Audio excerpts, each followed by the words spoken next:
A few years back I was doing a CBT and one of my customers, he was renewing his CBT, and when we got to the emergency braking part of element C, he says to me, "I'm really good at these." I said, "Oh yeah, that's good." He said, "Yeah, I've done loads of emergency stops since I did my CBT." And I did wonder, I wonder if that's his riding, but good job he is good at them.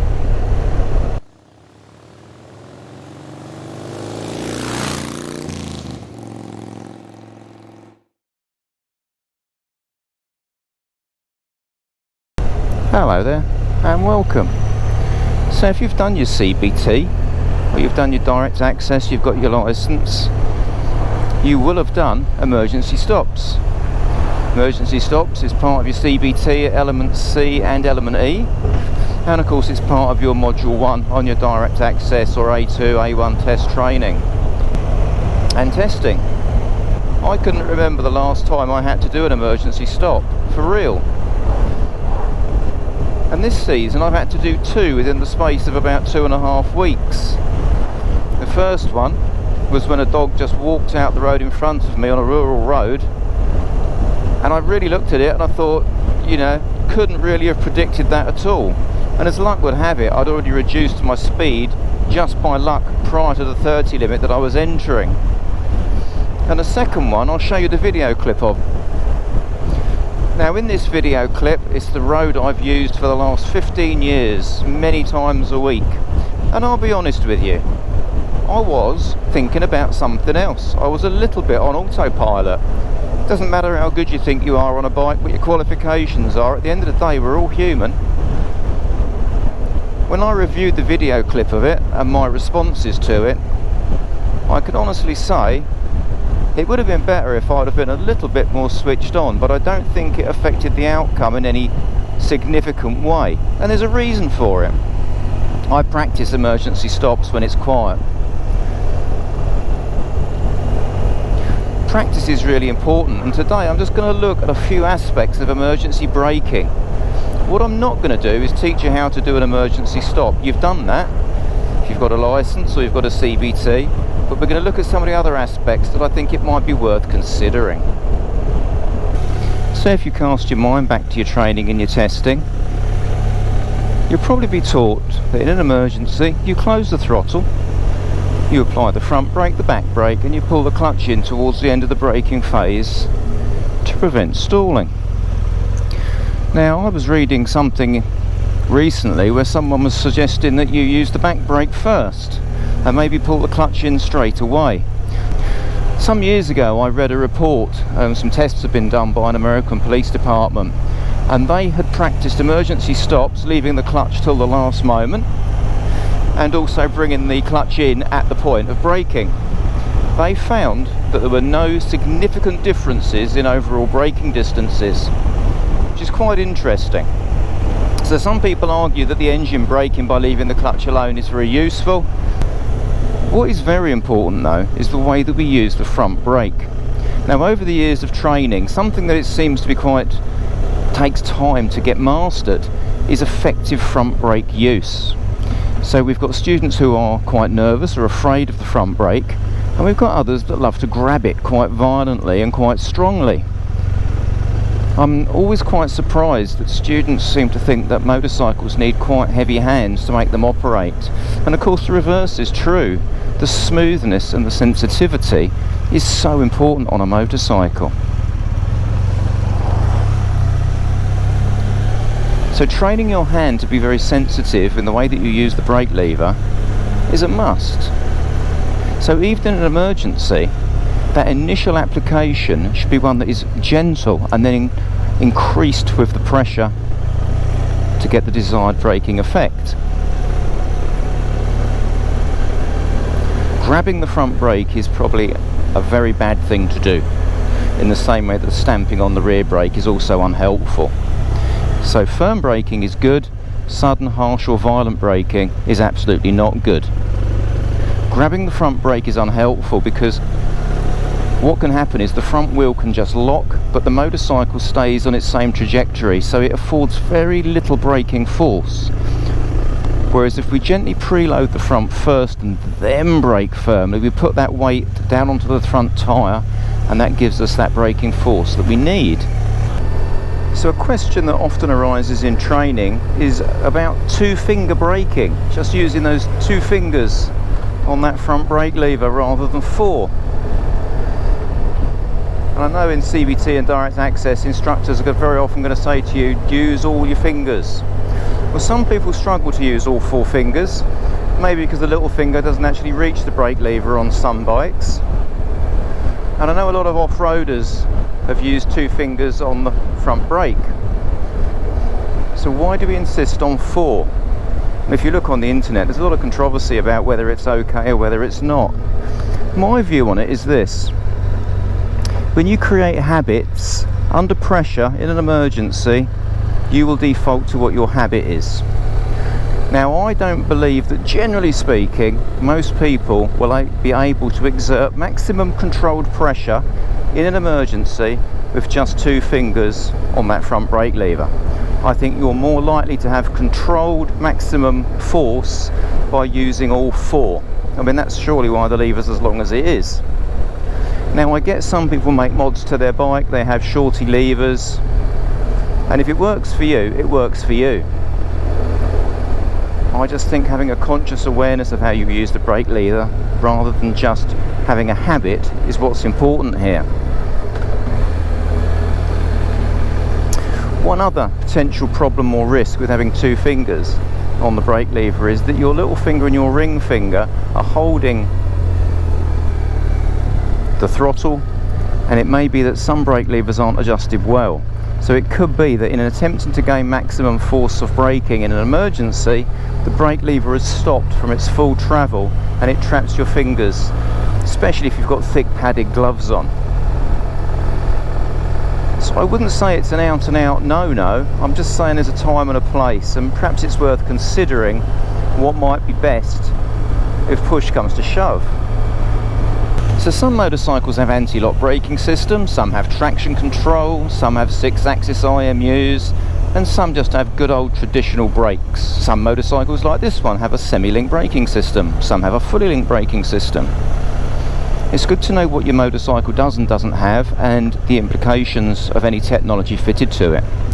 But of course, all technology cannot save you from every single eventuality. It doesn't matter how good your brakes are,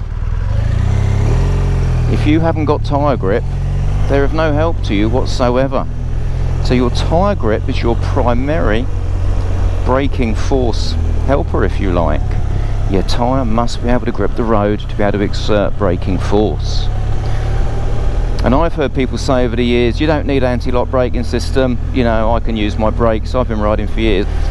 I know that in that clip I showed you of my emergency brake, the back end did come on with the ABS fractionally.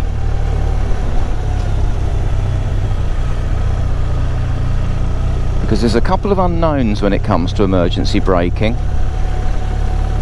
The exact traction grip you have under your tyres at that moment in time,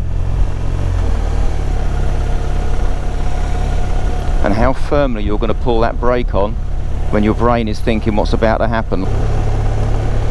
They're variables, and it doesn't matter how good a rider you are, they're always going to remain variable. There's a video somewhere out there on YouTube, it's done in the States, where they compare an experienced rider to a new rider, and they do a couple of emergency braking tests coming to a full stop, and the difference in the braking was the whole length of one of their articulated semi units. That's a long way, so it is good to practice, as we keep saying. So basically, where you can't see round the bend, you think there might be a problem, once you shut the throttle off for safety, consider just touching your front brake lever. Once you're happy, come away from it. Don't ride with your fingers on the brake lever all the time, because if you panic and snatch that front brake on, you'll have the power on at the back and the brake going at the front, and if you don't pull the clutch in, it'll be quite an unpleasant set of dynamics. So it's like here, I can brake lightly, covering that brake lever, just in case. I lingered on that brake lever just a fraction because I saw the cyclists and I thought, what if we got someone overtaking them? So you might be able to see here how I use my front brake. Now I know we've got a crossroads coming up in a moment, so I'll intend to lose a little bit of speed as we approach, and I may well cover the brake. So I'm going to start losing speed to start with. I'm going to come down to third, cover the brake, and if I need to, just gently apply a little bit of brake, gently off the brake, and then back on the gas. Now in all fairness, that was a bit slower maybe than I would be normally, although having said that, not by a lot, because the visibility there wasn't fabulous on that junction, quite close view. Treat your brake more like a volume switch rather than an on-off switch. That gentle sensitivity is really important for your stability. When you want to brake, you want the weight of you and the bike to start transferring through the front forks down onto that contact patch on that front tyre, so it starts to splay out a little bit, and that gives you extra tyre tread. It sets you up, what you might call preloading. So like we've got this bend coming up here, let's leave it a little bit later than usual, off the throttle, gently on the brake, now more firmly, now ease the brake gently, don't just release it, just taper the braking off gently, and then smoothly back onto the throttle. I mean, this is a fairly sharp bend here. Let's leave it a little bit later than normal. Off the gas, gently on the brake now, a little bit more, and gently off, gently onto the throttle, and then gently accelerating back through that bend.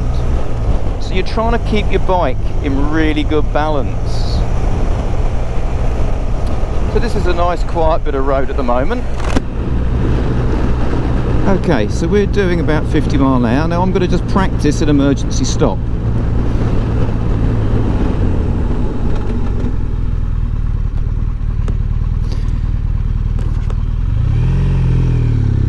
So that was from 50. And yes, a little bit of ABS did come on the back. So if you didn't have ABS on your bike, you could expect a little bit of wheel lock up there. Now, as you were taught on your CBT and DAS, if you lock a wheel up, release it and reapply it. I do know of several instances recently where experienced motorcyclists have done an emergency stop, have done exactly that, and the bike still went down on the floor because the grip underneath the tyre was not adequate to take the braking force. ABS is fabulous, but it won't save you from absolutely everything.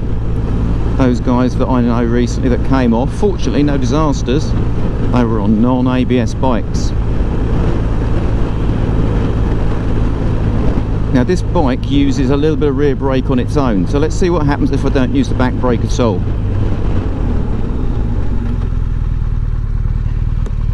No ABS at all. And when I initially apply the brake, notice that I'm not grabbing it.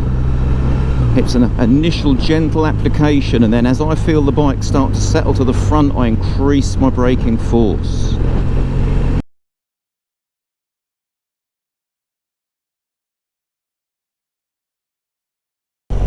Because of the tyre grip trade-off, where you have all your grip available if you're upright for braking or accelerating, but when you start cornering, you're eating into that grip, which means you have less grip available for braking and accelerating. You cannot brake firmly, safely, whilst cornering. So how do you brake firmly in a bend? Well, all the while the motorcycle's got a lean angle on, especially if it's a strong lean angle, hits very delicately. If you can, sit the motorcycle upright, and as you do so, gently apply more braking pressure. When you're upright, you can apply full braking pressure, given the road situation and anything else that might be present. Panic braking is bad news. Controlled emergency braking or firm braking is what you need.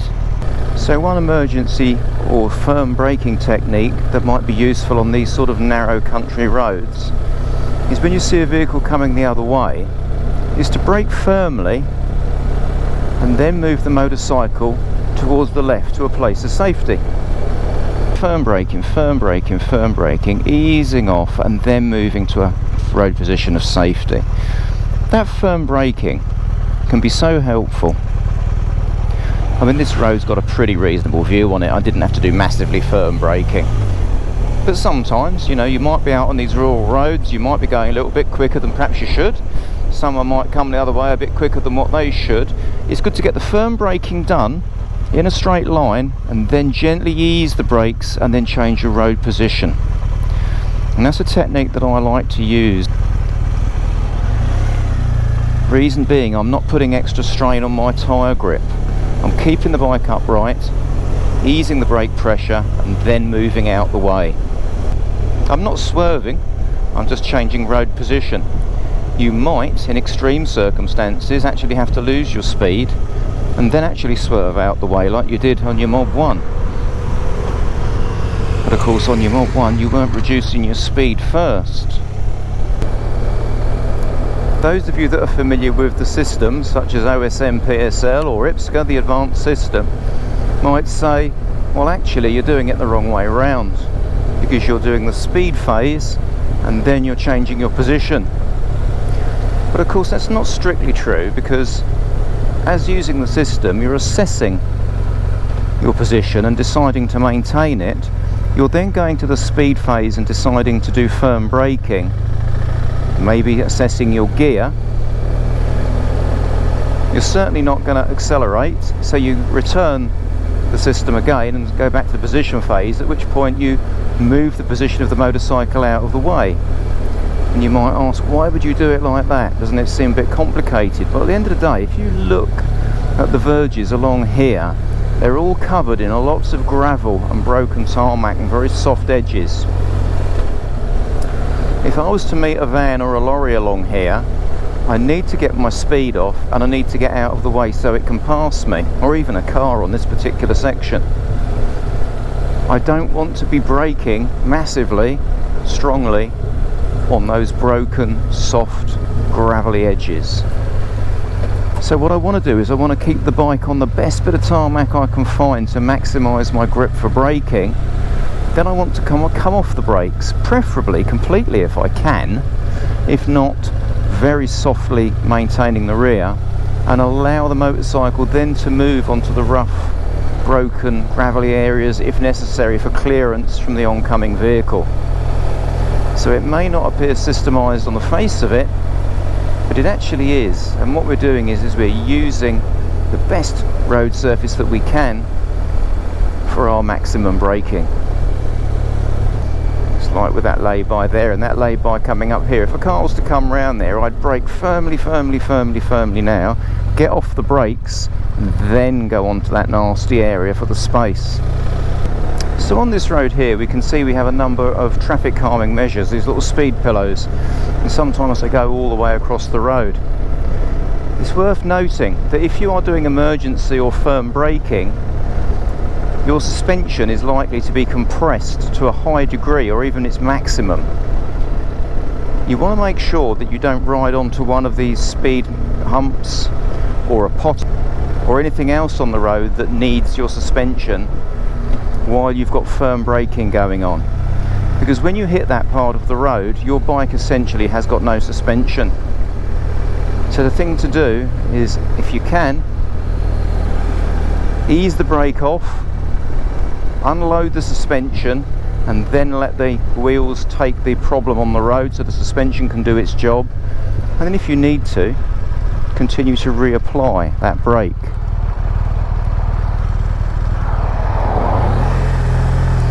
Not having adequate suspension at any moment in time could be particularly dangerous. And when we think about it, it's not always coming to a complete stop that's important. It's getting rid of as much speed in a controlled way as you can. Because if you are going to hit something or come off your bike, it's much better to do it at lower speeds than higher speeds, and that's obviously a given.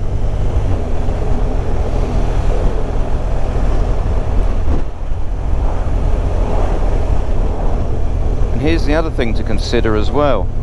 If you panic brake and you're cornering, or you grab the front brake even from an upright position, chances are the motorcycle will go down on its side. Now if that happens, you'll be sliding along the road somewhere out of your control at exactly the same speed as you were doing when you grabbed the front brake. You'll stop when you run out of energy, naturally, or when something stops you, when you hit it. And that's why it's a really good idea to keep the bike upright, use good firm control braking, shed as much speed as you possibly can.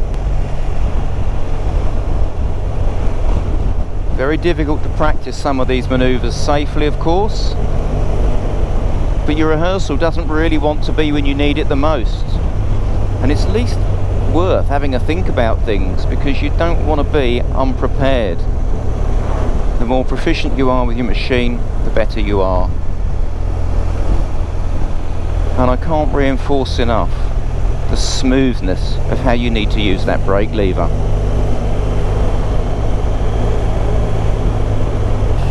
So remember your CBT training, remember your mod training, use it but develop it and expand on it, and just become more safe, more competent, and enjoy your riding. So until next time, ride safe and take care.